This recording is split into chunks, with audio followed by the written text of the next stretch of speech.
Olá, meus queridos e minhas queridas, muito boa noite. Hoje é uma quinta-feira, dia 15 de outubro, dia dos professores.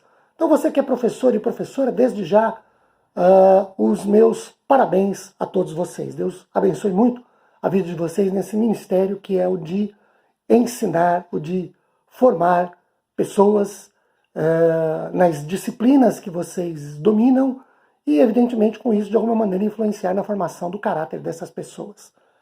Nós também temos hoje aqui, como uma quinta-feira, dia de estudo bíblico. Então a gente também tem um momento de professor aqui. Eu quero expor, na noite de hoje, Lucas capítulo 17, do verso 20 ao verso 37. Ao longo da exposição farei a leitura do texto. Mas vamos começar lendo o verso 20, que diz assim: Interrogado pelos fariseus sobre quando viria o reino de Deus, Jesus lhes respondeu: Não vem o reino de Deus com visível aparência. Queridos, quando virá o reino de Deus? Tanto João Batista como Jesus pregaram que o reino de Deus estava próximo. Os fariseus esperavam que, se Jesus fosse de fato o Messias, segundo eles entendiam, ele, Jesus, como Messias, introduziria o seu governo com uma súbita declaração de poder e uma conquista visível do país. Na cabeça dos fariseus, saduceus, na cabeça dos escribas, dos zelotes daquela época, o Messias seria tal qual o líder Moisés foi.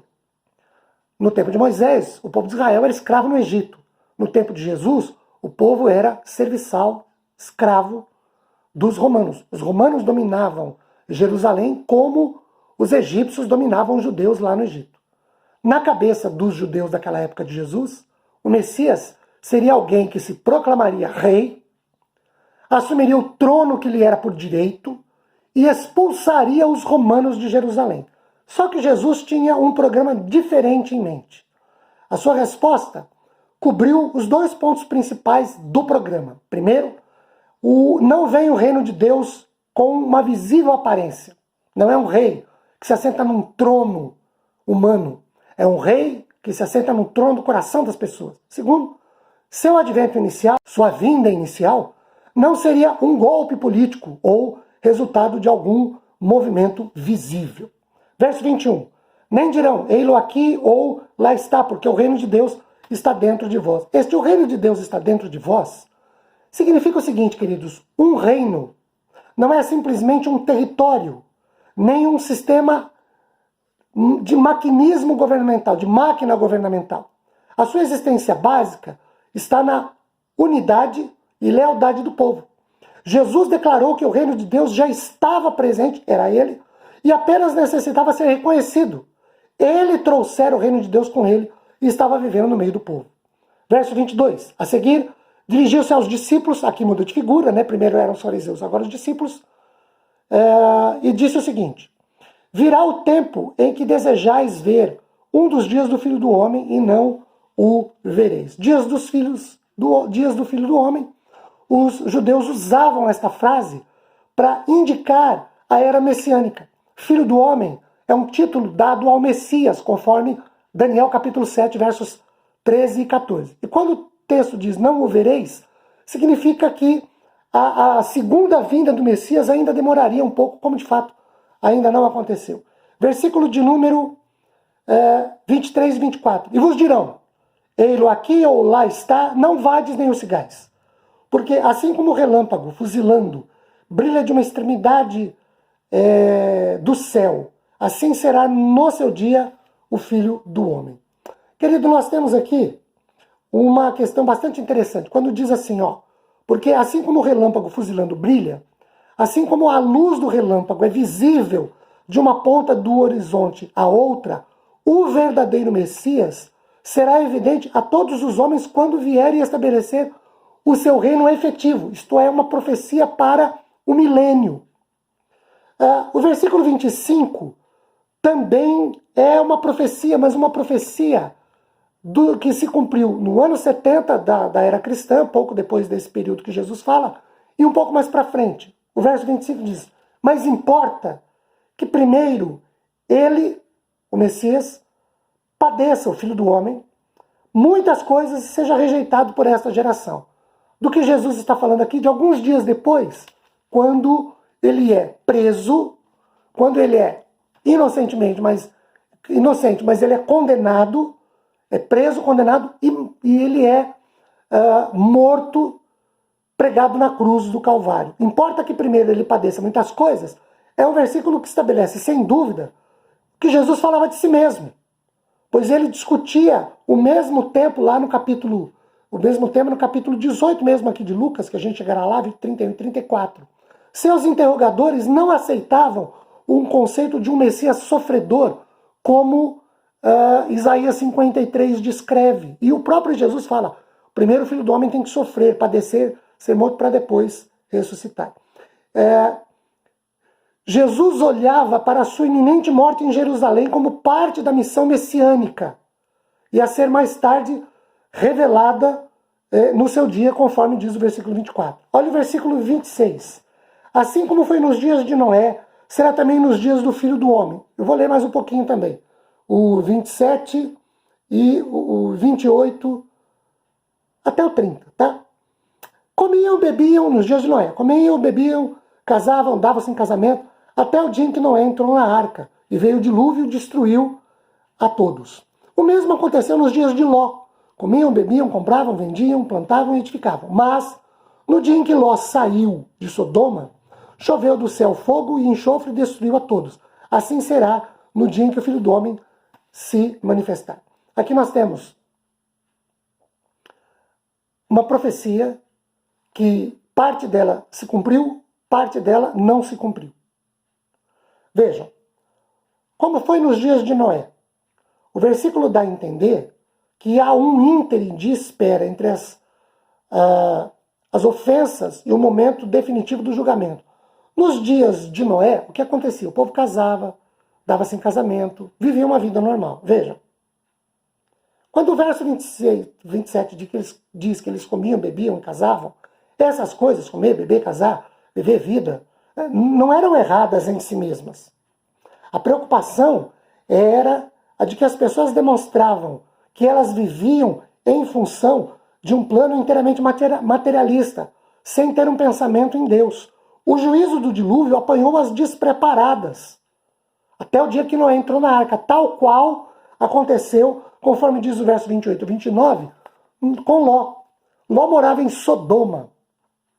Ele era sobrinho de Abraão, os dois muito ricos, a terra ali era pequena para os dois, Ló se separou de Abraão, foi morando de lugar em lugar até ir morar dentro de Sodoma.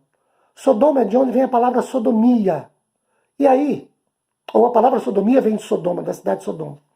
2 anjos foram enviados por Deus para avisar Ló para ele sair de lá, porque Deus destruiria a cidade. Os homens da cidade bateram ao portão da casa de Ló e disseram, olha, você tem 2 visitantes aí, traz eles para fora, tragam-no para fora, para que nós abusemos deles, para que nós mantenhamos relações sexuais, ou mantemos relações sexuais com esses 2 homens. A Bíblia diz que os anjos do Senhor levantaram as suas mãos, aqueles homens ficaram ali sem poder ver, sem poder enxergar, a ponto de não saber onde ficava a casa, onde ficava, erraram o portão e tudo mais. O que aconteceu? Ló foi retirado da cidade, juntamente com sua esposa e suas 2 filhas. Os namorados das filhas não deram o mínimo. A mulher de Ló, todos foram orientados a não olhar para trás, a mulher de Ló olhou, foi transformada numa estátua de sal. Por quê?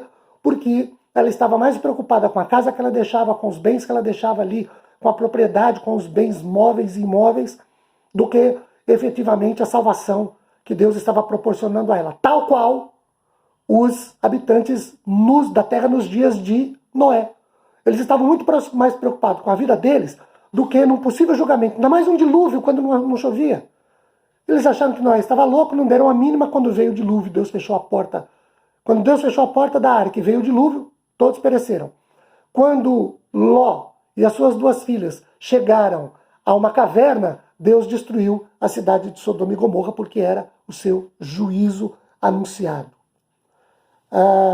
Olhem para o versículo de número 31. Naquele dia, quem estiver no eirado e tiver seus bens em casa, não desça para tirá-los. E de igual modo, quem estiver no campo, não volte para trás. Lembrai-vos da mulher de Ló. Vejam, o telhado era uma forma de terraço das casas orientais.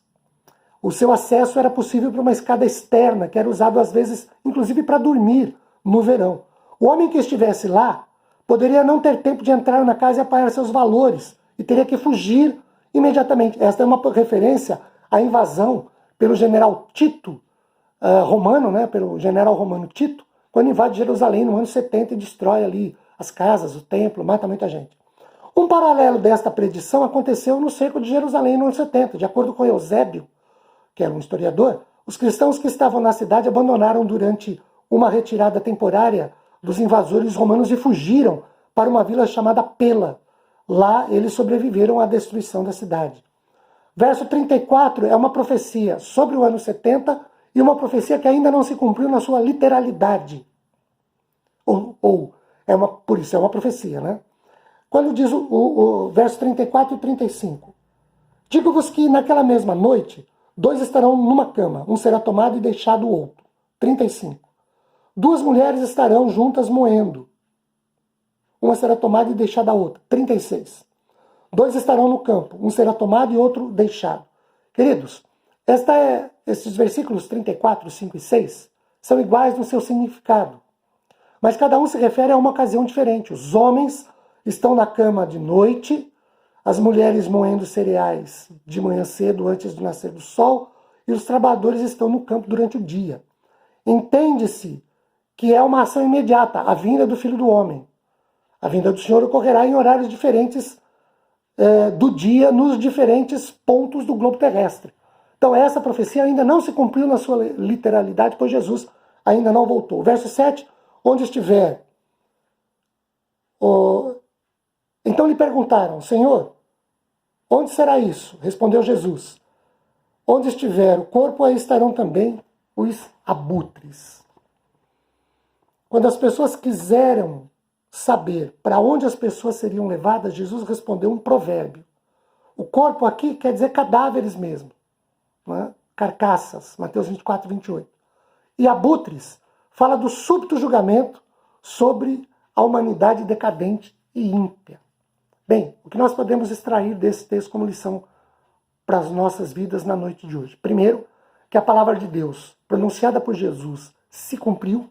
O reino era ele, e o reino estava entre eles não o reconheceram. Segundo, que a profecia era para alguns dias depois, quando ele seria preso, morto.